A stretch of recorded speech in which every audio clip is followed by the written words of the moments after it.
Meu nome é Astrid Larsen, e aos 45 anos descobri que a vida pode ser tão imprevisível quanto os fiordes noruegueses que cercam minha cidade natal, Bergen. Casei-me aos 23 anos com Erik Johansen, um homem que eu acreditava ser o amor da minha vida. Mal sabia eu que esse casamento seria o catalisador de uma jornada que testaria minha força, resiliência e até mesmo minha própria identidade. Desde criança, aprendi a importância da independência financeira. Minha avó, uma mulher à frente de seu tempo, sempre me dizia: Astrid, nunca dependa de um homem para viver. Essas palavras ecoaram em minha mente ao longo dos anos, moldando minhas decisões e, eventualmente, salvando-me de um destino que poderia ter sido muito diferente. Cresci em uma família tradicional norueguesa, onde o janteloven, a lei de jante que enfatiza a modéstia e o coletivismo, era quase uma religião. Meus pais, Ingrid e Olav, eram pessoas simples e trabalhadoras. Meu pai era pescador, passando longos períodos no mar, enquanto minha mãe cuidava de nossa pequena loja de artesanato no centro histórico de Bergen. Desde cedo, mostrei aptidão para os negócios. Aos 12 anos, já ajudava minha mãe na loja, aprendendo os segredos do comércio e do artesanato tradicional norueguês. Foi nessa época que comecei a guardar cada coroa que ganhava, seguindo o conselho de minha avó. Esse hábito, aparentemente insignificante na época, seria o alicerce de minha futura independência. Conheci Erik durante o Festival de Bergen, uma celebração anual de música e cultura. Ele era charmoso, ambicioso e parecia compartilhar meus valores. Nos casamos em uma cerimónia tradicional na Igreja de Maria, com toda a cidade parecendo celebrar nossa união. Os primeiros anos de nosso casamento foram felizes, ou pelo menos eu acreditava que fossem. Erik ascendeu rapidamente em sua carreira como executivo em uma empresa de petróleo, enquanto eu continuava a trabalhar na loja de minha família, expandindo o negócio e fazendo investimentos discretos. Foi nessa época que conheci Helga, a mãe de Erik. Desde o primeiro momento, senti que havia algo errado em seu olhar, uma frieza que contradizia seu sorriso forçado. Bem-vinda à família, querida, ela disse, suas palavras doces como mel, mas seus olhos frios como o gelo dos glaciares. Helga era o estereótipo da sogra intrometida, sempre criticando minha forma de administrar a casa, meu trabalho na loja, até mesmo a maneira como eu me vestia. Uma esposa de executivo deveria se vestir com mais classe, Astrid, ela costumava dizer, seu tom condescendente me fazendo sentir como se estivesse de volta à sua adolescência. Erik, por sua vez, parecia mudar gradualmente. O homem carinhoso e atencioso que eu havia conhecido começou a se tornar distante e crítico. Ele começou a questionar porque eu insistia em trabalhar na lojinha de minha família quando ele ganhava o suficiente para nos sustentar. Uma esposa deveria cuidar do lar, Astrid. Ele dizia, ecoando as palavras de sua mãe, mas eu não cedi. A loja era mais do que um negócio para mim. Era minha conexão com minhas raízes, minha independência. O que Erik não sabia, o que ninguém sabia, era que eu havia transformado aquela lojinha em um império. Através de investimentos inteligentes e expansões discretas, eu havia construído uma rede de lojas de artesanato por toda a Noruega e até mesmo na Suécia e Dinamarca. Enquanto Erik passava mais e mais tempo no trabalho, eu aproveitava para gerenciar meus negócios. Às vezes, quando ele chegava tarde da noite cheirando a perfume que não era o meu, eu estava ao telefone fechando um negócio milionário. Ele assumia que eu estava fofocando com amigas e balançava a cabeça em desaprovação. Foi durante um desses telefonemas tardios que conheci Línia, uma advogada especializada em direito empresarial. Ela se tornou não apenas minha conselheira legal, mas também uma amiga próxima e confidente. Línia foi a primeira pessoa fora de minha família a saber sobre minha verdadeira situação financeira. Astrid, você é uma mulher incrível. Línia me disse uma noite, enquanto tomávamos aquavita em seu escritório com vista para o porto de Bergen. Mas por que continua nesse casamento? É óbvio que Erik não te valoriza. Eu suspirei, olhando para as luzes da cidade refletidas na água escura do fiord. É complicado, Línia. Há a expectativa da família, da sociedade. Você sabe como é aqui na Noruega. O divórcio ainda é mal visto. Línia balançou a cabeça. Os tempos estão mudando, Astrid. Você não precisa se submeter a isso. Mas eu não estava pronta para dar esse passo. Parte de mim ainda amava o Erik que eu havia conhecido anos atrás. Ainda esperava que ele voltasse a ser aquele homem. Essa esperança foi brutalmente destruída numa fria noite de inverno. Erik chegou em casa mais tarde do que o habitual, seus olhos brilhando com uma mistura de triunfo e desdém. Astrid, precisamos conversar, ele disse. Sua voz fria como o vento que o uivava lá fora. Coloquei de lado o livro que estava lendo e o encarei. Sobre o quê, Eric? Estou-me mudando. Vou morar com Sonja. O nome atingiu-me como um soco. Sonja era uma executiva que trabalhava na mesma empresa que Eric. Eu a havia conhecido em alguns eventos da empresa, sempre sorrindo docemente enquanto seus olhos me avaliavam como um predador avalia sua presa. Sonja, repeti, minha voz mais firme do que eu esperava. Eric sorriu, um sorriso frio e cruel que eu nunca havia visto antes. Sim, Sonja, ela é, bem, ela é tudo o que você não é, Astrid. Bem-sucedida, sofisticada, uma verdadeira parceira para um homem de negócios. Senti o sangue ferver em minhas veias, mas mantive a compostura. Anos lidando com negociações difíceis me ensinaram a não mostrar minhas emoções. E o que exatamente você quer dizer com isso, Eric? Ele riu, um som áspero e desagradável. Ora, Astrid, não se faça de desentendida. Olhe para você, ainda trabalhando naquela lojinha, vestindo-se como uma dona de casa suburbana. Sonja tem ambição, tem classe. Ela entende o mundo dos negócios. Naquele momento, tive vontade de rir, se ele soubesse, mas mantive minha expressão neutra. Entendo, disse simplesmente. E o que você propõe? Eric pareceu um pouco desconcertado com minha calma. Ele esperava lágrimas, súplicas, talvez. Bem, quero o divórcio, é claro. Sonja é de uma família rica. Não preciso do seu dinheiro. Pode ficar com a casa e a loja. Considero uma compensação pelos anos perdidos. Foi minha vez de rir, um som curto e seco que o fez recuar um passo. Que generoso da sua parte, Eric. E quando pretende se mudar? Ele piscou, claramente surpreso com minha reação. Bem, estava pensando em ir amanhã. Sonja já preparou tudo no apartamento dela. Assenti, levantando-me da poltrona. Ótimo, que bom. Eric me olhou como se eu tivesse enlouquecido. Que bom, é só isso que você tem a dizer. Dei de ombros. O que mais você quer que eu diga, Eric? Boa sorte, divirta-se. Ele balançou a cabeça, murmurando algo sobre eu ser fria e insensível. Quase ri novamente. Se ele soubesse o turbilhão de emoções que eu estava contendo. Naquela noite, enquanto Eric dormia no quarto de hóspedes, fiz uma ligação para a Línia. Chegou a hora. Disse simplesmente quando ela atendeu. Ela entendeu imediatamente. Estarei aí 1h da manhã. Vamos resolver isso, Astrid. Na manhã seguinte, Eric saiu com suas malas, lançando-me um último olhar de desprezo antes de entrar em seu carro esporte. Mal sabia ele que aquela seria a última vez que pisaria naquela casa como seu dono. Línia chegou pouco depois, trazendo consigo uma pasta cheia de documentos. Está pronta para isso, Astrid? Ela perguntou, seus olhos cheios de preocupação e determinação. Assenti. Mais do que pronta, Línia. É hora de mostrar a Eric e ao mundo quem realmente é Astrid Larson. Nas semanas que se seguiram, o mundo de Eric desmoronou. Primeiro, veio o choque quando descobriu que a lojinha que ele tanto desprezava era na verdade o centro de um império multimilionário. Depois, veio a humilhação quando percebeu que todos os bens que ele pensava possuir, a casa, os carros, até mesmo seu precioso iate, estavam na verdade no meu nome. Sonja, a amante rica e sofisticada, mostrou suas verdadeiras cores quando descobriu que Eric não era o homem rico e poderoso que ela pensava. Em menos de um mês, ela o expulsou de seu apartamento, deixando-o sem ter para onde ir. Foi nesse momento que Helga entrou em cena. Ela veio até minha casa, que ela ainda considerava a casa de seu filho, exigindo explicações. O que você fez com o meu Eric? Ela gritou, seu rosto vermelho de raiva. Mantive minha calma, oferecendo-lhe uma xícara de café como se fôssemos velhas amigas. Não fiz nada, Helga. Eric tomou suas próprias decisões. Helga bufou, recusando o café. Não seja ridícula, Astrid. Eric me contou tudo. Como você o enganou, como escondeu seu dinheiro dele. Uma esposa não deve ter segredos para seu marido.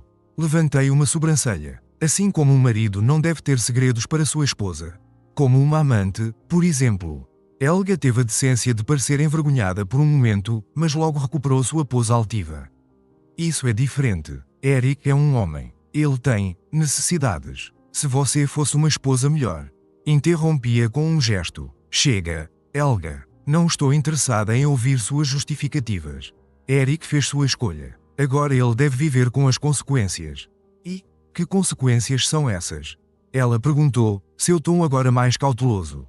O que você pretende fazer? Sorri. Um sorriso que não alcançou meus olhos. Nada, Helga. Absolutamente nada. Eric quis o divórcio. Ele terá o divórcio. Ele disse que não queria meu dinheiro. Então não terá meu dinheiro. É simples assim. Alguém palideceu. Mas onde ele vai morar? Como ele vai viver? Dei de ombros. Isso não é mais problema meu, não é? Talvez você possa ajudá-lo. Afinal, você sempre disse que eu não cuidava bem dele. Agora é a sua chance de mostrar como se faz. Helga saiu de minha casa naquele dia parecendo 10 anos mais velha. Eu deveria ter sentido pena. Talvez até um pouco de remorso. Mas tudo o que senti foi um profundo alívio. Nas semanas e meses que se seguiram, assisti de longe enquanto Eric lutava para reconstruir sua vida. Ele perdeu seu emprego na empresa de petróleo. Aparentemente, ter um caso com uma colega de trabalho e depois ser exposto como um mentiroso não era bom para os negócios. Acabou morando temporariamente com Helga, trabalhando em empregos temporários para sobreviver. Houve momentos em que ele tentou entrar em contato, às vezes implorando por outra chance, outras vezes exigindo o que ele considerava sua parte justa no divórcio. Eu o ignorei consistentemente, deixando que Linia lidasse com qualquer comunicação necessária. Uma tarde, cerca de 6 meses após nossa separação, recebi uma ligação inesperada de Ingrid, minha mãe. Astrid, querida, ela disse, sua voz tranquila como sempre. Eric veio me ver hoje. Senti meu corpo tensionar. O que ele queria, mãe? Houve uma pausa do outro lado da linha. Ele. Ele parecia arrependido, Astrid. Disse que cometeu o maior erro de sua vida e que daria tudo para voltar atrás. Fechei os olhos, sentindo uma onda de emoções contraditórias. Parte de mim ainda amava o Eric que eu havia conhecido anos atrás. Mas aquele Eric não existia mais, se é que algum dia existiu realmente. O que você disse a ele, mãe? Ouvi um suspiro suave. Disse a ele que às vezes na vida cometemos erros dos quais não podemos voltar atrás. Que às vezes o melhor que podemos fazer é aprender com esses erros e seguir em frente. Senti lágrimas nos olhos, uma mistura de tristeza e gratidão. Obrigada, mãe. Astrid, ela continuou, sua voz agora mais firme. Você não deve nada a Eric. Ele fez suas escolhas, agora deve viver com elas. Sua avó ficaria orgulhosa de você, sabia? Aquelas palavras tocaram algo profundo dentro de mim. Minha avó, com sua sabedoria e força, teria aprovado minhas ações. Você acha mesmo, mãe? Tenho certeza, querida. Você é forte, independente, exatamente como ela sempre quis que você fosse. Agora é hora de pensar em você mesma. O que você quer fazer com sua vida? Era uma pergunta que eu vinha evitando há meses, focada demais em lidar com as consequências do fim de meu casamento. Mas agora, pela primeira vez, me permite pensar no futuro. Não sei ainda, mãe. Respondi honestamente, mas sei que seja lá o que for.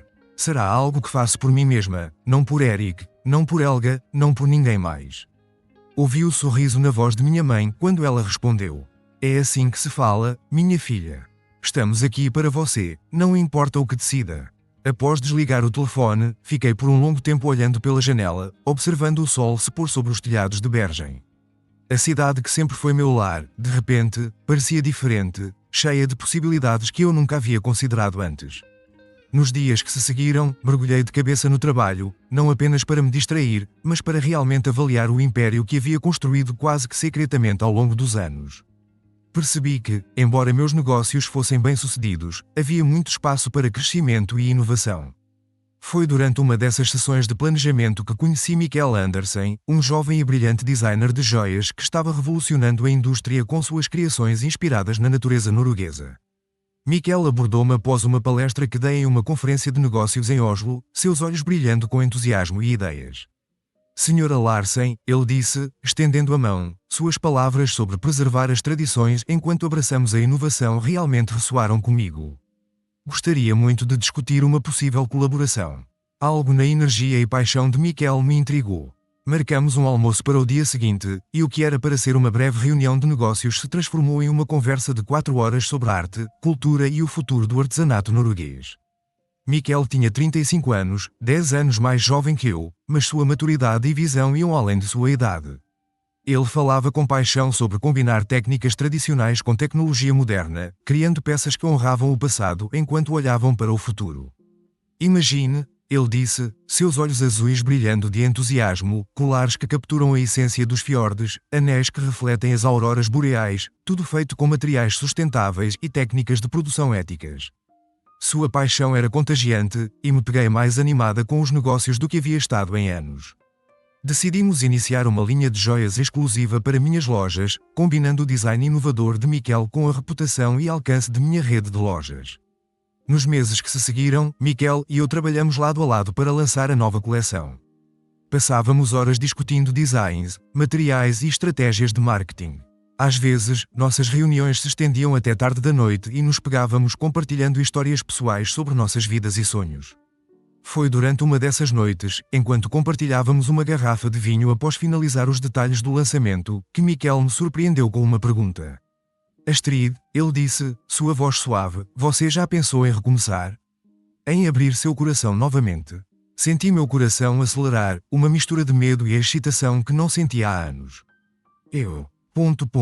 Não sei, Miquel. Depois de tudo o que aconteceu com Eric, ele assentiu compreensivamente. Entendo. O que Eric fez foi terrível. Mas você é uma mulher incrível, Astrid. Forte, inteligente, compassiva. Qualquer homem seria sortudo em ter você em sua vida. Olhei para Miquel. Realmente o vi pela primeira vez. Não apenas como um parceiro de negócios talentoso, mas como um homem. Gentil, atencioso, apaixonado. Senti um calor se espalhar pelo meu peito, um sentimento que há muito tempo não experimentava. Miquel, comecei. Minha voz trêmula. Você está. Ele sorriu, um sorriso tímido que o fez parecer muito mais jovem. Estou dizendo que gostaria de conhecê-la melhor, Astrid. Não apenas como parceira de negócios, mas como mulher. Se você estiver interessada, é claro. Fiquei em silêncio por um momento, minha mente girando com possibilidades e medos. Parte de mim queria recuar, se proteger de mais dor. Mas outra parte, uma parte que estava crescendo mais forte a cada dia, queria abraçar essa nova chance. Eu gostaria disso, Miquel, respondi finalmente, sentindo como se um peso estivesse sendo levantado de meus ombros. O sorriso de Miquel iluminou toda a sala. Ele pegou minha mão gentilmente, seus olhos nunca deixando os meus. Que tal começarmos com um jantar amanhã à noite? Assenti, sentindo uma onda de expectativa que não sentia há anos. Parece perfeito. Nos meses que se seguiram, Miquel e eu nos aproximamos, tanto pessoal quanto profissionalmente. Nossa linha de joias foi um sucesso estrondoso, superando todas as expectativas. Mas mais importante que isso, encontrei em Miquel, um parceiro que me valorizava por quem eu era, que apoiava minhas ambições e compartilhava meus sonhos. Enquanto isso, ouvia ocasionalmente notícias sobre Eric através de conhecidos em comum. Ele ainda lutava para se estabelecer, pulando de emprego em emprego, sempre buscando recuperar o status que uma vez teve. Helga, por sua vez, havia se tornado uma sombra do que era, envelhecida pelo estresse e pela vergonha das ações de seu filho. Uma tarde, cerca de um ano após o início de meu relacionamento com Miquel, recebi uma ligação inesperada de linha. Astrid, ela disse, sua voz séria. Eric está tentando contestar o acordo de divórcio. Ele alega que você o enganou sobre seus ativos. Senti uma onda de raiva e frustração. Mesmo após todo esse tempo, Eric ainda tentava tirar vantagem de mim. O que podemos fazer, Línia? Perguntei, minha voz firme. Não se preocupe, ela respondeu, e pude ouvir o sorriso em sua voz. Temos toda a documentação necessária. Ele não tem caso. Na verdade, isso pode-se voltar contra ele. O juiz não vai gostar nada de ver alguém tentando manipular o sistema dessa forma. Suspirei, sentindo uma mistura de alívio e cansaço. Obrigada, Línia. O que faria sem você? É para isso que estou aqui. Ela respondeu alegremente. Agora me conte, como vão as coisas com Miquel? Senti um sorriso se formar em meus lábios ao pensar em Miquel. Vão bem. Muito bem, na verdade. Ótimo, Línia disse. Você merece ser feliz, Astrid. Depois de tudo o que passou, você merece alguém que a valorize de verdade. Após desligar o telefone, fiquei pensando nas palavras de Línia. Eu merecia ser feliz. Era uma ideia que, por muito tempo, pareceu estranha para mim. Mas agora, olhando para onde eu estava, para tudo o que havia conquistado, percebi que era verdade. Naquela noite, durante o jantar com Miquel, contei a ele sobre a tentativa de Eric de contestar o divórcio. Miquel ouviu atentamente. Sua expressão uma mistura de preocupação e indignação. Quando terminei, ele pegou minha mão sobre a mesa. Astrid, ele disse, sua voz firme, você é a mulher mais forte que já conheci. Não importa o que Eric tente, ele não pode tirar de você tudo o que conquistou. E saiba que estarei ao seu lado. Não importa o que aconteça. Senti lágrimas nos olhos, emocionada com suas palavras. Obrigada, Miquel. Isso significa muito para mim. Ele sorriu. Aquele sorriso caloroso que sempre fazia meu coração acelerar. Eu te amo, Astrid. E estou orgulhoso de estar ao seu lado. Naquele momento, olhando nos olhos de Miquel, senti uma onda de gratidão e amor tão intensa que quase me deixou sem fôlego. Apesar de tudo o que havia passado, todas as dificuldades e traições, eu havia encontrado alguém que me via e me amava por quem eu realmente era. Eu também te amo, Miquel, respondi, minha voz embargada de emoção. Enquanto caminhávamos de mãos dadas pelas ruas de Bergem, após o jantar, o ar fresco da noite e as luzes da cidade criando uma atmosfera quase mágica, percebi que havia finalmente chegado a um lugar de paz. Não era um final feliz de conto de fadas. A vida raramente é tão simples. Era algo melhor. Era real, conquistado com dificuldade, mas doce por causa das lutas que enfrentei para chegar ali. Eric, Helga, todas as dores e decepções do passado, tudo isso fazia parte da minha história, mas não me definia mais. Eu era Astrid Larsen, empresária bem-sucedida, sobrevivente, mulher forte que havia aprendido a se valorizar e a buscar sua própria felicidade. O futuro ainda era incerto, cheio de desafios e possibilidades, mas pela primeira vez em muito tempo, eu o esperava com expectativa ao invés de medo. Seja o que fosse que viesse, eu estava pronta para enfrentá-lo. Não sozinha, mas com Miquel ao meu lado, com minha família, amigos e a força que havia descoberto dentro de mim. Enquanto subíamos a colina em direção à minha casa, nossa casa agora, já que Miquel havia se mudado recentemente, parei por um momento para olhar a vista da cidade. Bergem se estendia abaixo de nós, bela e familiar, mas de alguma forma nova aos meus olhos. No que está pensando? Miquel perguntou suavemente, apertando minha mão. Sorri, sentindo uma paz que há muito não sentia. Estou pensando que a vida é imprevisível, às vezes nos leva por caminhos difíceis, mas se mantivermos nossa força e integridade, podemos encontrar algo belo no final. Miquel assentiu, puxando-me para perto. E você, Astrid, é a prova viva disso. Enquanto entrávamos em casa, deixando para trás o frio da noite norueguesa, senti-me grata. Grata por minha força, por minha independência, por todas as lições, dolorosas e alegres, que a vida havia me ensinado. E, acima de tudo, grata por ter aprendido a valorizar a mim mesma, a confiar em meu próprio julgamento e a nunca, jamais, permitir que alguém diminuísse meu valor. O futuro era brilhante, cheio de possibilidades, e eu estava pronta para abraçá-lo com toda a força e determinação que havia me trazido até aqui. Afinal, como minha avó sempre dizia, a vida é o que fazemos dela, e eu estava determinada a fazer da minha algo extraordinário.